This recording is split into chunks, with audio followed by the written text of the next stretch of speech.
Hello everyone, welcome to my channel online GS by Diwakar. इस video में हम लोग बात करने वाले हैं फर्स्ट पेपर का, जो आपका नेट एग्ज़ाम होता है, जिसमें हम लोग यहाँ पे जो प्रश्न आपका दिया जाएगा वो जून 2020 का जो प्रीवियस ईयर पेपर है, यानी कि नवंबर में जो एग्ज़ाम हुआ था आपका, उसी से रिलेटेड यहाँ पे हम लोग देखेंगे। और यहाँ पे नवंबर के एग्ज़ाम के एक एक सेट को हम लोग यहाँ पे सॉल्व करेंगे, और जो मैंने पेड कोर्स में जैसे उसका थ्योरी कंप्लीट करा दिया उसी को यहाँ पे हम लोग देखेंगे। और इसका टेस्ट भी ग्रुप में करा दिया गया है, तो इसमें हम लोग teaching aptitude, research aptitude, communication और पैराग्राफ का, ठीक, उसके बाद आपका जो इन्वायरमेंट का टॉपिक है, टोटल 6 यूनिट से यहाँ पे हम लोग प्रैक्टिस करेंगे, जहाँ पे ऑलमोस्ट आपका 19 से 20 प्रश्न यहाँ पे देखने को मिलेगा। और इसका हम लोग डिटेल्ड में सॉल्व करेंगे। पिछले कई दिनों से आपको लेक्चर नहीं मिल पा रहे थे और न तो करेंट का भी मिल पा रहा था, तो थोड़ा सा हेल्थ का इशू था। अभी फिर फ़िलहाल ठीक है। तो यहाँ पे हम लोग स्टार्ट करते हैं, आपका ज़्यादा समय नहीं लेंगे। तो जो पहला प्रश्न है वो देखिए यहाँ पे कम्युनिकेशन से रिलेटेड है, और ये डायरेक्ट आपका सिलेबस में भी मेंशन है। यदि आपने सिलेबस देखा होगा नेट का, तो वहाँ पे आप देखिएगा सिलेबस में ही डायरेक्ट मेंशन है। तो फिलहाल ज़्यादातर लोगों की क्वेरी इधर रही है कि बुक या कोई सॉल्व पेपर या प्रैक्टिस सेट कोई। तो एक बात आपको स्पष्ट कर दें कि फर्स्ट पेपर की चाहे जितनी बुक आप पढ़ लें या जो भी बुक आती है, तो उसमें आप देखेंगे कि केवल आपको ये देखना है कि जो आपका सिलेबस है, ठीक,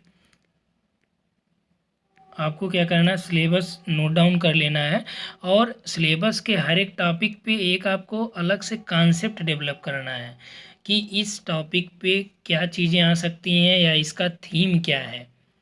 क्योंकि जो प्रश्न आपका यूजीसी नेट फर्स्ट पेपर की में बन रहा है, अभी आप देखेंगे यहाँ पे ही, वो जब तक आप उस टॉपिक का कॉन्सेप्ट नहीं समझेंगे या उसकी थीम को नहीं पकड़ पाएंगे, तब तक आप उस प्रश्न को सॉल्व नहीं कर सकते। चाहे आप कितनी भी किताबें क्यों ना पढ़ लें, जब तक आपको कॉन्सेप्ट नहीं क्लियर रहेगा तो आप उसको नहीं कर पाएंगे। क्योंकि यहाँ पे जो प्रश्न दे रहा है वो डिटेल्ड में दे रहा है, यानी कि उसके कई ऑप्शंस बना के दे रहा है, उसके बाद वहाँ पे विकल्प दे रहा है आपको, यानी कई चीज़ें प्रश्न में दे रहा है नंबरिंग करके, उसके बाद आपका ऑप्शन बना रहा है ऑर्डरिंग कर रहा है कई। ठीक, जैसे पहला प्रश्न आप देखिए कि निम्नलिखित में से कौन सा प्रभावी अंतः सांस्कृतिक संप्रेषण में योगदान करते हैं। अब देखिए इंग्लिश भी यहाँ पे ज़्यादा महत्वपूर्ण है, क्योंकि इंग्लिश का जो यहाँ पे आप देखेंगे जो आपका फर्स्ट पेपर है, कई चीज़ें जो टीचिंग या रिसर्च एप्टीट्यूड में होगा जो हिंदी में आपको नहीं समझ में आएगा, लेकिन इंग्लिश में आप आसानी से समझ जाएंगे। जैसे यहाँ पे दिया है कि प्रभावी अंतः सांस्कृतिक संप्रेषण, यानी कि इफेक्टिव क्रॉस कल्चरल कम्युनिकेशन। तो जो अंतः सांस्कृतिक संप्रेषण होता है, इसमें क्या होता है कि अलग अलग संस्कृतियों और सामाजिक समूहों का ये संप्रेषण होता है। जो अंतः सांस्कृतिक, यानी कि यहाँ पे देखिए contribute the effective cross cultural communication. बात आ गई क्या, क्रॉस कल्चरल की।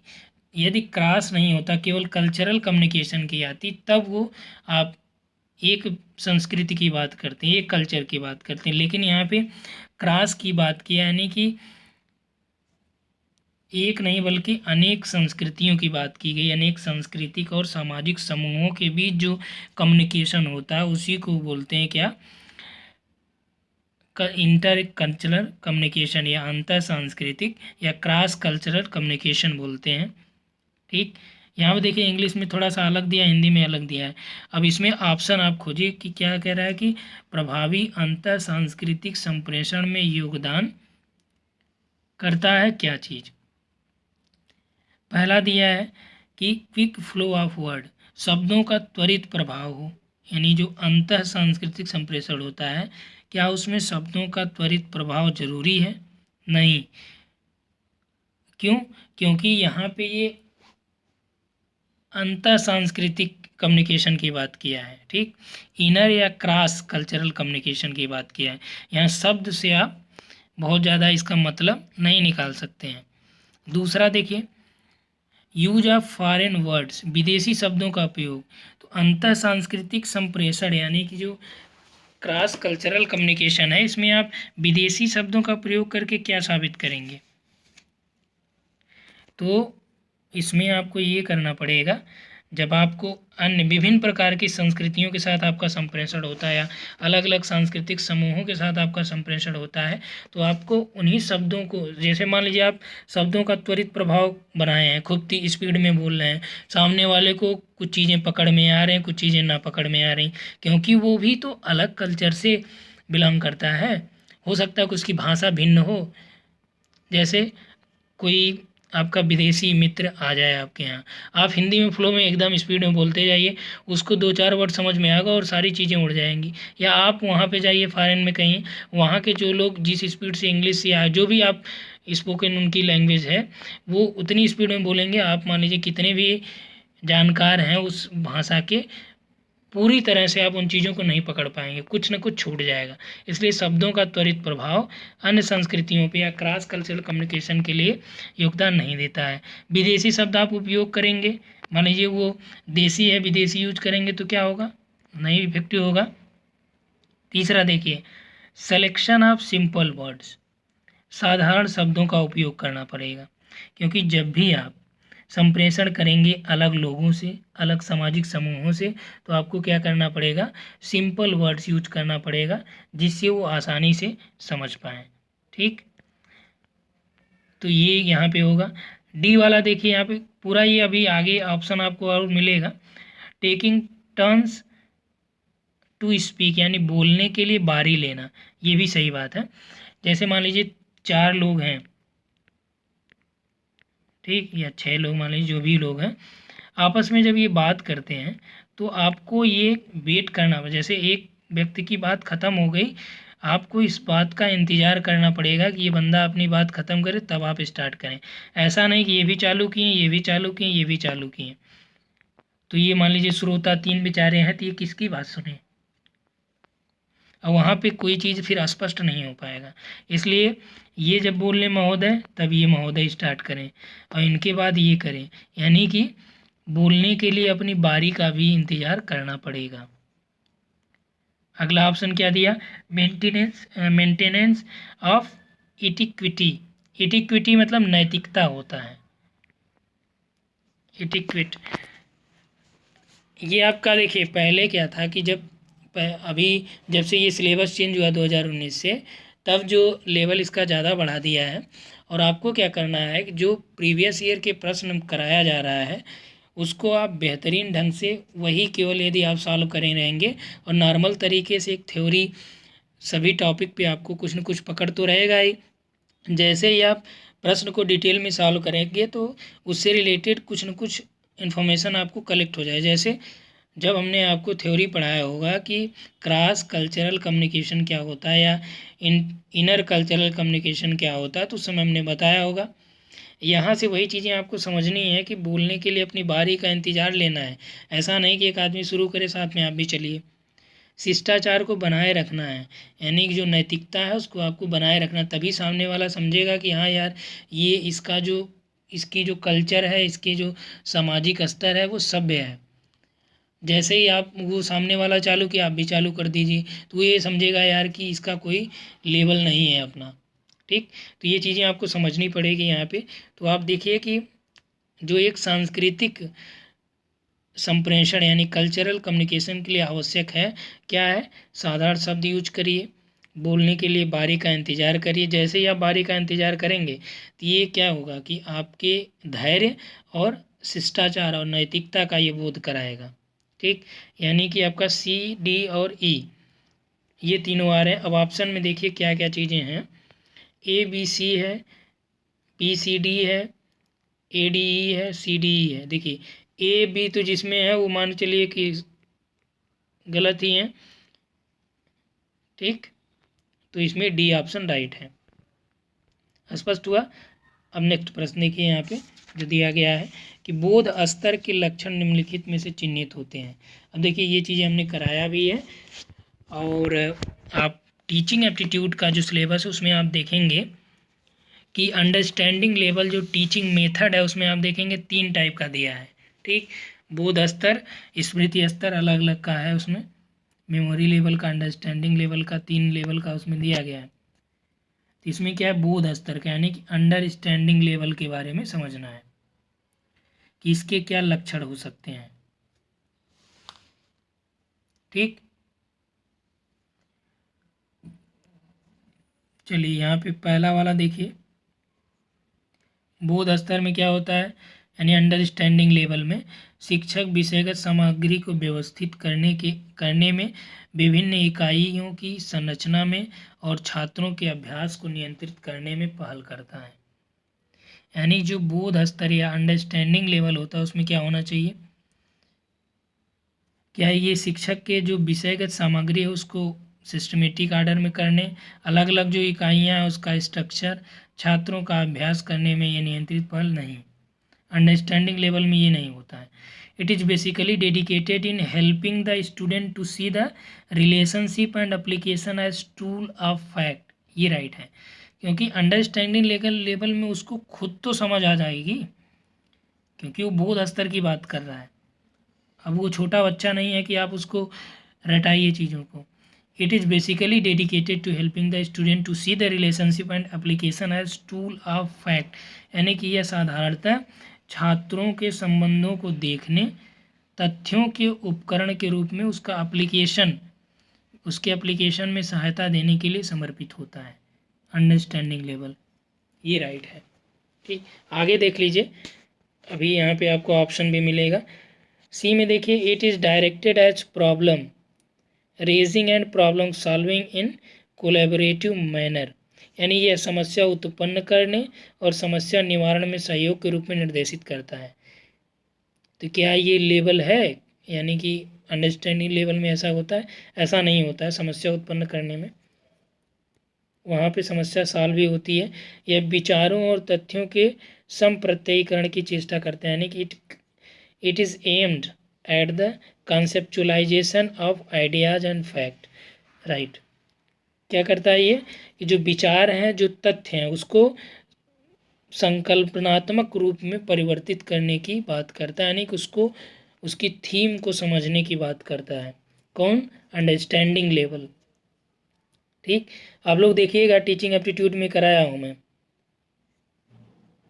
The purpose is to promote autonomy in the learning process through self control. इसका उद्देश्य स्वनियंत्रण द्वारा अधिगम प्रक्रिया में स्वायत्तता का समर्थन करना, ये नहीं है। क्यों?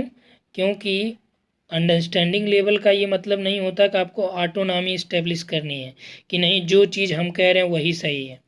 उद्देश्य स्वनियंत्रण द्वारा अधिगम प्रक्रिया में स्वायत्तता का समर्थन करना।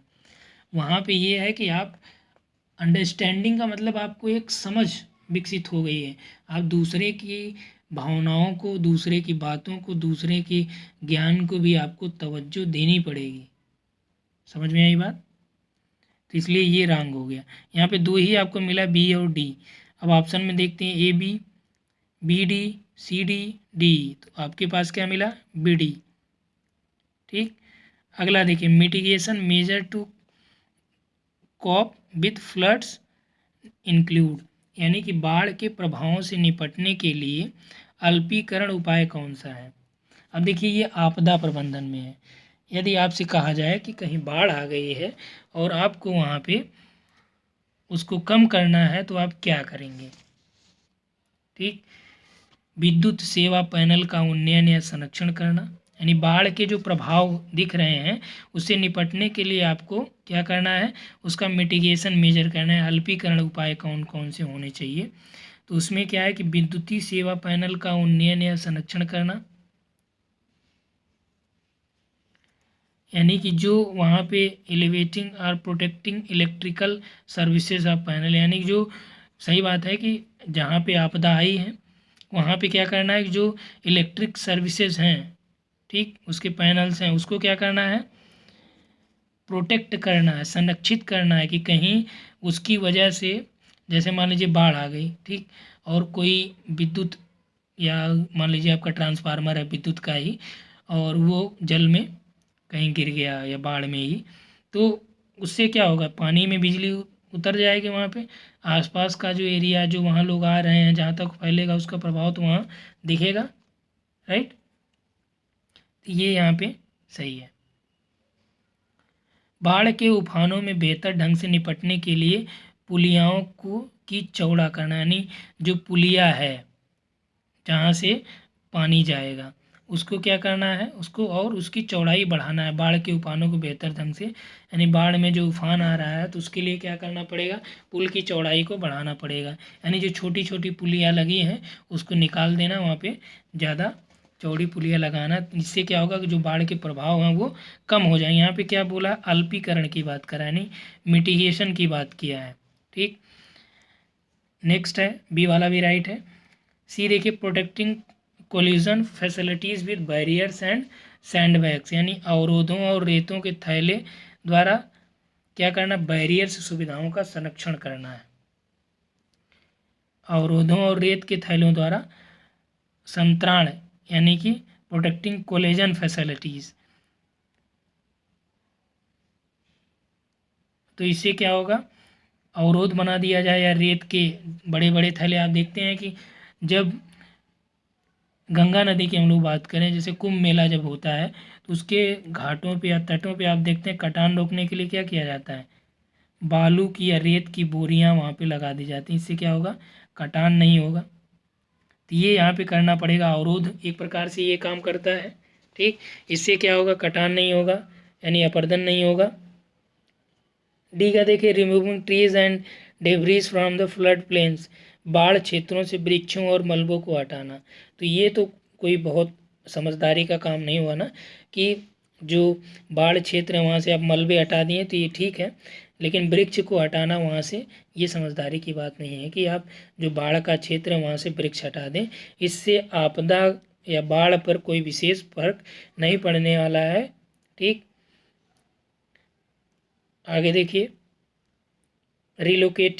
Relocating equipment outside the flood plains. ठीक, तो यहाँ पे क्या कह रहा है ये, कि relocating equipment outside the flood plains, उपकरणों को बाढ़ क्षेत्र से स्थानांतरित करना, यानी जो भी उपकरण हैं वहाँ पे बाढ़ क्षेत्र से उसको हटा देना। तो ये भी एक अच्छा कार्य है कि वहाँ पे ये न लगाया जाए। तो जैसे कि कहीं पे भी बाढ़ के प्रभाव दिख रहे हैं तो उसको कम करने के लिए आपको क्या करना पड़ेगा, कि वृक्षारोपण करना पड़ेगा, वन विनाश को रोकना पड़ेगा। इससे भी क्या होगा, बाढ़ के जो प्रभाव हैं वो कम किए जा सकते हैं। अब ऑप्शन देखिए, यहाँ पे जो देखने को मिला है ये आपका डी वाला रंग है और सब सही है। तो ए बी सी डी सही है, डी जिसमें है वो तो रंग हो जाएगा। ए बी सी ई ये राइट है, ये रंग है, ये भी रंग है। ठीक, बी वाला राइट है। आगे देखिए, which are the following support materials in learning use the procedure of programmed instructional technology based on Skinner and Crowder's principles. अब ये देखिए, ये थोड़ा सा आपका थ्योरी में चला गया है, हालांकि ये आपके सिलेबस में तो है नहीं। ठीक, स्किनर और क्राउडर यानी जो लर्निंग प्रोसेस के जो सिद्धांत हैं वो आपकी सिलेबस में आपके नहीं दिया गया है, फिर भी यहाँ से प्रश्न ये पूछ दिए हैं। ठीक, तो यहाँ पे जैसे टीचिंग का जो पार्ट है, अगर आप पेडागॉगी में पढ़ेंगे अलग तरीके का हो जाता है, टेट सी टेट के लिए पढ़ेंगे अलग तरीके का हो जाता है, नेट के लिए आप अपना सिलेबस ही पढ़ेंगे। ठीक, तो मान के चलिए कि जो आपके पेपर में 5 प्रश्न आएंगे, 5 में 4 तो आप कर ले जाएंगे, एक आपका यही थोड़ा एक्स्ट्रा हो जाता है लेवल का। ठीक, तो 4 कैसे कर पाएंगे, एक तो आपको थ्योरी पे स्पेशल पकड़ बनानी पड़ेगी, थ्योरी के सभी टॉपिक पे आपको पकड़ बनानी पड़ेगी, उसके कॉन्सेप्ट को समझना पड़ेगा, तभी आप कर पाएंगे। दूसरा ये कि जो प्रीवियस ईयर पेपर है या जो प्रीवियस ईयर के क्वेश्चन आए हैं यूनिट वाइज भी सॉल्व करिए, और कंप्लीट जिस तरह से ये यहाँ पे मैं करा रहा हूँ इस तरह से भी आप सॉल्व कर सकते हैं। यहाँ पे प्लेलिस्ट में कई अवेलेबल भी हैं। ठीक, और किताबों में जैसे जो थ्योरी की किताबें हैं उसको पढ़ने से बहुत ज़्यादा बेनिफिट आपको नहीं मिलने वाला है, जितना बेनिफिट आप पेपर को सॉल्व करके ले सकते हैं, क्योंकि आगे मई में एग्ज़ाम लगा है तो सबसे ज़्यादा फोकस आप पेपर को सॉल्व करने पे लगाइए। और कुछ जो टॉपिक है जहाँ पे आपको नहीं समझ में आ रहा है उस टॉपिक पे आप पढ़िए चीज़ों को, उस पर आप अपना कॉन्सेप्ट जो है बनाइए। अधिगम में कौन सी आधार सामग्रियाँ स्किनर और क्राउडर के सिद्धांत पर आधारित अभिक्रमित अनुदेशन की तकनीक का प्रयोग करती हैं? ठीक, अनुदेशन की तकनीक यानी मॉड्यूलर इंस्ट्रक्शनल मटेरियल्स की बात किया है, अनुदेशात्मक सामग्री। ठीक, क्राउडर और स्किनर की। तो यहाँ पे देखिए क्राउडर और स्किनर का जो सिद्धांत है उस पर आधारित जो इंस्ट्रक्शनल टेक्नोलॉजी पे बेस्ड जो प्रोग्राम्ड इंस्ट्रक्शनल टेक्नोलॉजी पे बेस्ड जो इनकी अनुदेशन की तकनीकी है प्रयोग किया है इन्होंने, उसमें दिया है कि मॉड्यूलर इंस्ट्रक्शनल मटेरियल अनुदेशनात्मक सामग्री इन्होंने यूज किया। तो ये रॉन्ग है। ब्रांचिंग प्रोग्राम्स बेस्ड मटेरियल यानी श्रृंखलित अभिक्रम आधारित सामग्री का उपयोग स्किनर और क्राउडर ने किया था। लीनियर प्रोग्राम्स बेस्ड मटेरियल रेखीय अभिक्रम आधारित सामग्री, तो रेखीय भी किया था और ब्रांचिंग भी। ठीक, specially prepared supplement program materials यानी विशेष रूप से निर्मित पूरक कार्यक्रम सामग्री का उपयोग किया नहीं, इनकी तकनीक में ऐसा उपयोग। व्याख्यान की वे रूपरेखाएं जो चिंतन करने जैसे घटक विद्यमान है, तो ऐसा भी इन्होंने नहीं किया था। ऑप्शन में देखिए दो ही चीज़ यहाँ पे बी और सी है, यानी ए C B C C D, तो यहाँ पे राइट आपका बी सी हो जाएगा, बी। ठीक, इसका डिटेल हम लोग अलग से करेंगे। अभी फ़िलहाल आपका जो मई में एग्ज़ाम होने वाला, क्योंकि यहाँ पे बहुत ज़्यादा डिटेल हम लोग जाएंगे तो वीडियो और ज़्यादा बड़ा हो जाएगा। To put out world least pathway to limit global warming to, ये देखिए प्रीवियस ईयर में पूछा गया प्रश्न है कि ग्लोबल वार्मिंग को पूर्व औद्योगिक स्तर के 2 डिग्री सेंटीग्रेड तक सीमित करने के उद्देश्य से विश्व को सर्वाधिक कम लागत के मार्ग पर लाने के लिए 2017 के सापेक्ष 2030 तक वैश्विक ग्रीनहाउस गैस उत्सर्जन में किस सीमा तक कटौती करना आवश्यक है? 25%, 15%, 10% या 20%? तो यहाँ पे जो राइट आंसर आपका है ये है 25% की बात की गई थी।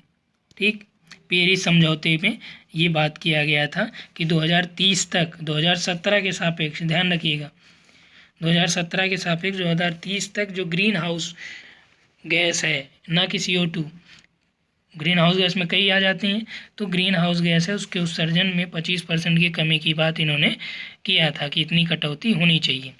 अगला, ये अहमद की शिक्षण अधिगम स्थितियाँ सातत्य पर लाई जा सकती हैं जिसका विस्तार स्मृति स्तर से विमर्शक स्तर तक होता है, किसके द्वारा प्रतिपादित होता है? यानी कुर्ट लेविन ने किया या स्टीफन एम कोरी ने, एल बिगी ने या स्किनर ने?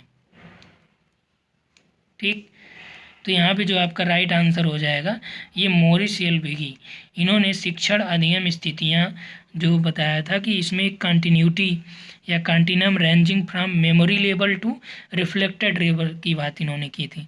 देखिए जो मेमोरी जो आपका लर्निंग प्रोसेस है उसमें लर्निंग लेवल जो थे understanding level, memory level, reflected level, यानी जो विमर्श लेवल है।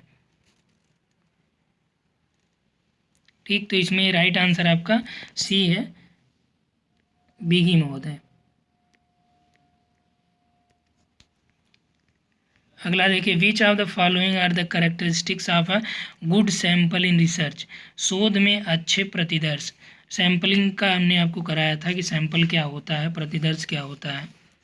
इसमें जो शोध में अच्छे प्रतिदर्श की बात किया है कि ये गुड सैंपल कौन से होते हैं रिसर्च में। ठीक,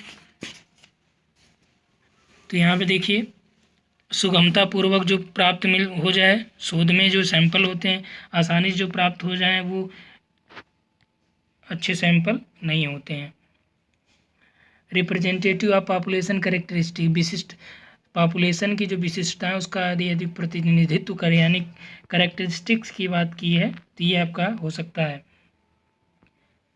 अगला, शोधकर्ता का व्यक्तिगत हित है तो ये एकदम नहीं, क्योंकि वो इससे बायस्ड हो जाएगा। अगला है कि वास्तविक मान को अनुमानित करने में यथार्थता और परिशुद्धि, ये आपका सही है क्योंकि जो रियलिटी है उसको ये एक्यूरेसी उसमें होनी चाहिए। फ्रीडम फ्रॉम बायस, देखिए लिखा है ना, यहाँ पे व्यक्तिगत हित आएगा तुरंत वो बायस्ड हो जाएगा, तो पक्षपात रहित होना चाहिए। तो यहाँ पे आपका कौन सा बी, डी और ई राइट है, A B C B D E, B C D C D E, B D यानी सेकेंड ऑप्शन। अगला देखिए, संप्रेषण में पुनर्कथन का क्या तात्पर्य है, यानी कि reframing of in communication means. संप्रेषण में पुनर्कथन का क्या तात्पर्य है, नए रूपकों का अनुप्रयोग, पारंपरिक अभिव्यक्तियों को नकारना, अतिशयोक्त को चुनना, विरोध द्वित्वों को वरीयता देना यानी preferring oppositional binaries, employment of new metaphors यानी नए रूपकों का अनुप्रयोग करना। संप्रेषण में पुनर्कथन का जो तात्पर्य होता है वो employment of a new metaphor यानी जो नए नए चीज़ें हैं उसको उसमें अप्लीकेबल करना। इससे क्या होगा कि पुनर्कथन के द्वारा व्यक्ति किसी भी वार्तालाप में कोई नया मुद्दा ला सकता है या जो बातचीत से जुड़े मुद्दे हैं उसको पूरी तरह से वो बदल देता है। तो पुनर्कथन का मतलब यही होता है, राइट आंसर ये हो जाएगा। ठीक, नेक्स्ट आइए, सूची 1 और सूची 2 को मिलान करना है, इंटरनेशनल एग्रीमेंट और प्रावधान। ठीक, ये देखिए आपका एनवायरनमेंट से रिलेटेड टॉपिक है और इसको हमने कराया भी है, एनवायरनमेंट ज्योग्राफी में भी कराया है और फर्स्ट पेपर में भी आप देखेंगे कराया है, प्रैक्टिस भी इसका हो चुका है। तो देखते हैं, क्योटो प्रोटोकॉल। तो क्योटो प्रोटोकॉल में क्या प्रावधान किया गया, पेरिस एग्रीमेंट में क्या हुआ, रियो शिखर सम्मेलन में क्या हुआ, अंतर्राष्ट्रीय सौर गठबंधन में क्या हुआ, क्या प्रावधान हुआ या वो किससे रिलेटेड है। अब देखिए प्रावधान में जैव विविधता पर सम्मेलन, तो जैव विविधता पे कौन सा सम्मेलन था, बायोडाइवर्सिटी। तो इसमें देखिए बायोडाइवर्सिटी से जो रिलेटेड सम्मेलन है वो आपका रियो है। ठीक, सस्ती और विश्वसनीय ऊर्जा से रिलेटेड है तो वो आपका अंतर्राष्ट्रीय सौर गठबंधन ISA है। ठीक, तो इसमें जो राइट आंसर हो जाएगा तो वो आपका बी का 3 यानी सी का 1 और डी का 2, सी का 1 डी का 2। अब देखिए इसमें आपका क्या हो गया, ए और बी, और उसके बाद आपको यहाँ से ये देखना है कि पेरिस एग्रीमेंट कैसा था। पेरिस एग्रीमेंट आपका एक संयुक्त कार्यान्वयन था, यानी कि सॉरी क्योटो प्रोटोकॉल आपका संयुक्त कार्यान्वयन था। पेरिस एग्रीमेंट जो है ये राष्ट्रीय रूप से निर्धारित योगदान इसमें था, इस प्रावधान में। ठीक, तो इसमें जो आपका राइट आंसर हो जाएगा तो हो जाएगा ए का 4 क्योटो प्रोटोकॉल और बी का 3, सी का 1, डी का 2।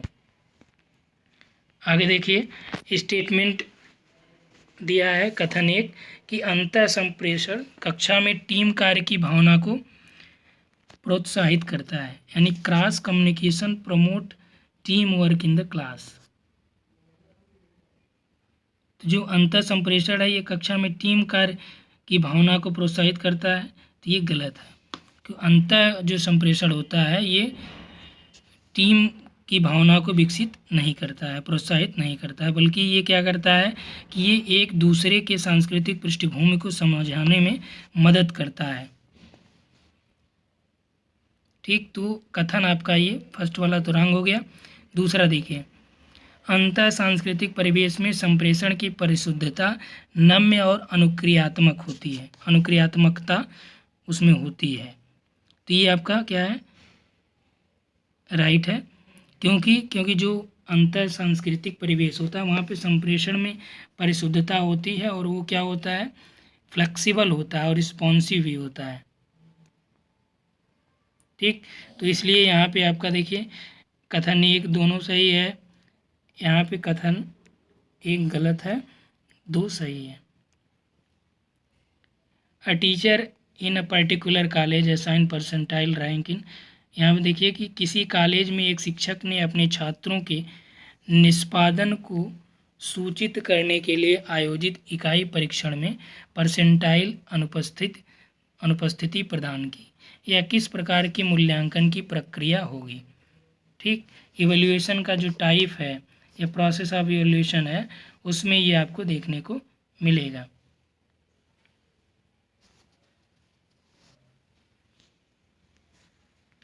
तो यहाँ पे देखिए कि अपने छात्रों को निष्पादन को सूचित करने के लिए आयोजित इकाई यानी कि student performance in the unit test conducted, what type of assessment procedure will it be called.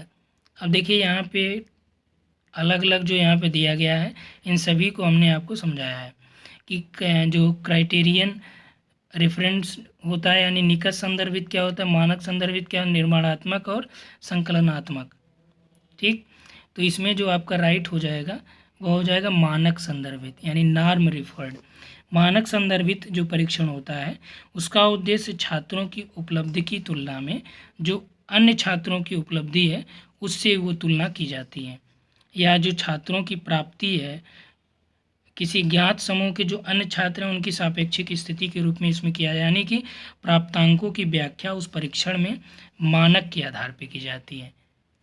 ठीक, यहाँ पे देखिए परसेंटाइल अनुपस्थित प्रदान की।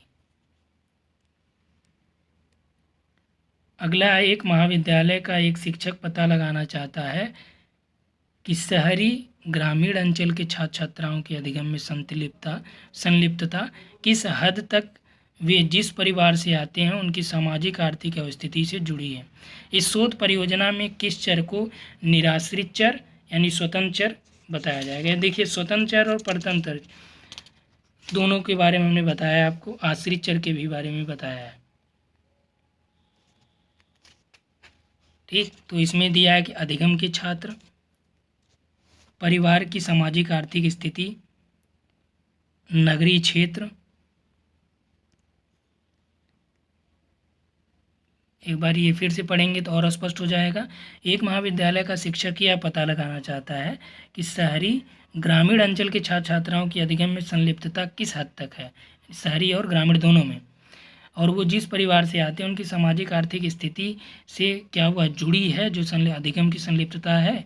इसके बारे में किस चर को निराश्रित यानी स्वतंत्र चर किसको कहा जाएगा।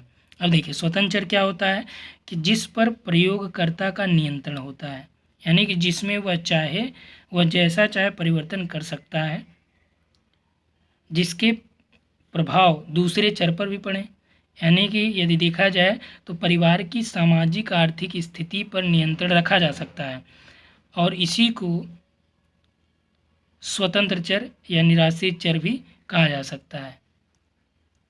यदि हम लोग देखें ऑप्शन में अधिगम में छात्र संलिप्तता, परिवार का सामाजिक आर्थिक स्थिति, ग्रामीण या नगरीय क्षेत्र, लड़के या लड़कियां। अब देखिए यहाँ पे कह रहा है कि ग्रामीण और शहरी अंचल के जो छात्र छात्राएँ हैं उनकी जो लर्निंग में वो कितना इन्वॉल्व हैं सीखने में। ठीक, तो वहाँ पे उनका सोशियो इकोनॉमिक स्टेटस पे यदि पकड़ बना लिया जाएगा तो जाहिर सी बात उसमें परिवर्तन किया जा सकता है। तो यहाँ पे जो आपका राइट आंसर हो जाएगा परिवार की सामाजिक आर्थिक स्थिति इसी के द्वारा गवर्न होता है, इसलिए इसे क्या बोला गया, स्वतंत्र चर बोला गया। इसके परिवर्तन से काफ़ी चीज़ें परिवर्तित हो जाएगी। राइट, नेक्स्ट है स्टेटमेंट का कि शोध में प्रवेश परीक्षा या स्क्रीनिंग के लिए नीति निर्माण में संवैधानिक संबंधों को नकारा नहीं जा सकता है।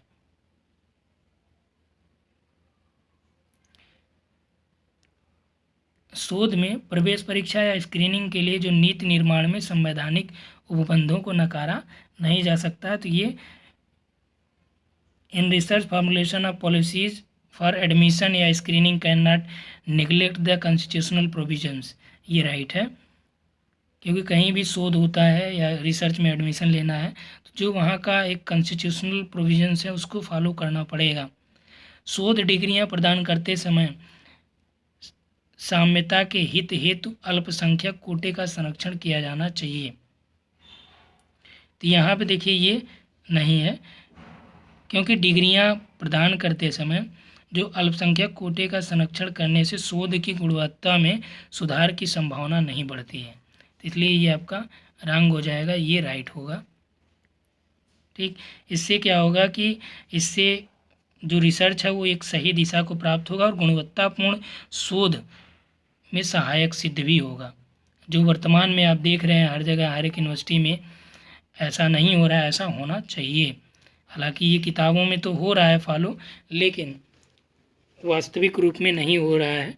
जिसका जहाँ सेटिंग है वो अपना उसी के अकॉर्डिंग वहाँ पे उसका एडमिशन हो जा रहा है। तो इसलिए अब हम लोगों को जो व्यवहार में चीज़ें हैं वो नहीं फॉलो करना है, प्रश्न आपको सिद्धांतिक चीज़ों पे ही उत्तर इसमें देना है। कथन एक सही है, दो गलत है। ठीक, अगला देखिए, महासागरों के जलीय वातावरण में कार्बन भंडार की निम्नलिखित प्रति एकक द्रव्यमान में कार्बन मात्रा के सही घटते क्रम की पहचान करनी है। यानी कार्बन की मात्रा कहाँ पे कैसी रहती है, इसी का एक क्रम आपको यहाँ पे देखना है कि तलछट में कितना रहता है, लिविंग ऑर्गेनिज्म यानी जीव जंतुओं में, घुले हुए जैविक पदार्थों में, ठीक, या घुले हुए अजैविक में। तो इसमें एक क्रम आपको दिखाना है कि कौन सा ज़्यादा है। ठीक, तो यहाँ पे दिया है कि identify the correct sequence in decreasing order. ठीक, इंक्रीजिंग नहीं बल्कि डिक्रीजिंग यानी घटते क्रम में। तो सबसे ज़्यादा देखिए कहाँ पे कार्बन आपको देखने को मिलेगा, तो जो तलछट है सेडिमेंट्स है वहाँ पे। उसके बाद आपका जो घुले हुए अजैविक है यानी डिजॉल्व इन ऑर्गेनिक मैटर्स। उसके बाद आपका जैविक पदार्थों में, ठीक, यानी लिविंग जो ऑर्गेनिज्म है। ठीक, उसके बाद आपका हो जाएगा किसमें, घुले हुए जैविक पदार्थ के बाद आपका जीव जंतु में, ये चौथे नंबर पे आएगा। डिजॉल्व ऑर्गेनिक मैटर तीसरे पे आ जाएगा। ये आपका दूसरे पे, ये आपका पहले पे है। ठीक, यानी A D C B, A D C B, B right है। ठीक, नेक्स्ट आइए, अब यहाँ पे आपको पैराग्राफ ये सॉल्व करना है। पैराग्राफ सॉल्व करने के लिए सबसे पहले आपको क्या करना होगा कि आप एकदम नीचे आ जाइए और पहले आप प्रश्न पढ़ लीजिए। प्रश्न पढ़ने के बाद आपको समय भी कम लगेगा और आप आसानी से इसको सॉल्व भी कर ले जाएंगे। तो चलिए हम लोग पहले पढ़ते हैं। इमोशनल मैच्योरिटी यानी संवेगात्मक परिपक्वता। उसके बाद है संवेगात्मक कारकों के स्पष्ट आकलन से हम क्या बनते हैं। फिर आपका समुचित रूप से प्रयुक्त संवेग हमारा किस रूप में मार्ग प्रशस्त करते हैं। मानव संवेग क्या है, इसको सीक्वेंस में यहाँ पे लगाना कि कौन सा सही है। तदनुभूति का विकास व्यक्ति को क्या बनाने में मददगार, यानी कि इम्पैथी मेक्स अ पर्सन, यानी इम्पैथी के द्वारा व्यक्ति क्या बनता है। ठीक, आ जाइए पैराग्राफ पे एक बार उसको पढ़ लीजिए और यहीं से आप इसका आंसर भी ढूंढते हुए चलिए। यहाँ पे देखिए तदनुभूति का जो विकास है, ठीक, तो इसमें व्यक्ति क्या बनाने में मददगार होता है। इसमें दो ऑप्शन आपको ज़्यादा सही दिख रहा होगा। यहाँ पे आप आएंगे,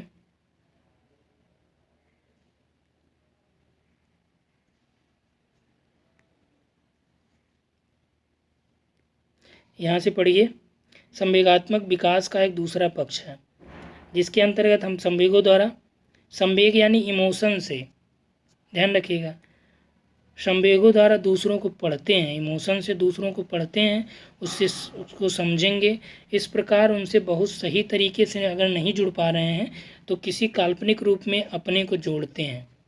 तो यदि हम लोग देखें यहाँ पे जो ज़्यादा सही उत्तर होगा, ठीक, यहाँ पे चूँकि दोनों ऑप्शन आपको मिल रहे हैं, आपने वहाँ पे पढ़ा अभी लास्ट में, एक तो काल्पनिक रूप में दूसरे से न जुड़ना मतलब जुड़ना, दूसरा कि इमोशनली।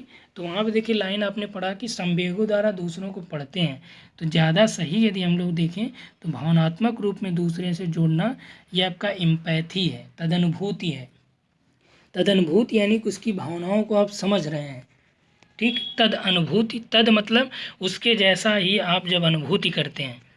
क्लियर, इस वीडियो में इतना ही हम लोग बात करेंगे। आपने देखा कि काफ़ी चीज़ें यहाँ पे हम लोगों ने क्लियर किया और जिस तरह से यहाँ पे सॉल्व किया गया है ऐसे आप उसको सॉल्व करेंगे तो आसानी से सॉल्व कर पाएंगे। इसमें देखें आप कि बहुत ज़्यादा थ्योरी की आवश्यकता नहीं है, बस आपने कॉन्सेप्ट यदि अच्छे से समझ लिया है। अब 2-4 प्रश्न ऐसे होंगे जो थ्योरी बेस्ड होंगे, या एग्जामिनर जो है यदि 50 प्रश्न देगा तो वो ये थोड़ी चाहेगा कि आप 50 में 50 सही करिए, क्योंकि जब 50 में 50 आपका सही हो जाएगा तो वो उसके ऊपर सवाल उठेगा। और ये आपका जो मास्टर के बाद एग्ज़ाम ये होता है, यानी पीजी के बाद का होने वाला एग्ज़ाम है, काफ़ी लेवल का एग्ज़ाम होता है ये। और जैसे ही सिलेबस चेंज हुआ है, जो प्रश्न का पैटर्न है बहुत ही हार्ड लेवल पे ये गया है, लेकिन यहाँ पे आप देखेंगे यदि कॉन्सेप्ट आपका क्लियर है तो आसानी से आप इसमें ज़्यादा प्रश्न कर पाएंगे। ठीक, तो इस वीडियो में इतना ही। उम्मीद है आप लोगों को पसंद आया होगा। तो वीडियो को लाइक करिएगा, कमेंट करिएगा, अपने मित्रों तक शेयर करना मत भूलिएगा। Thanks for watching.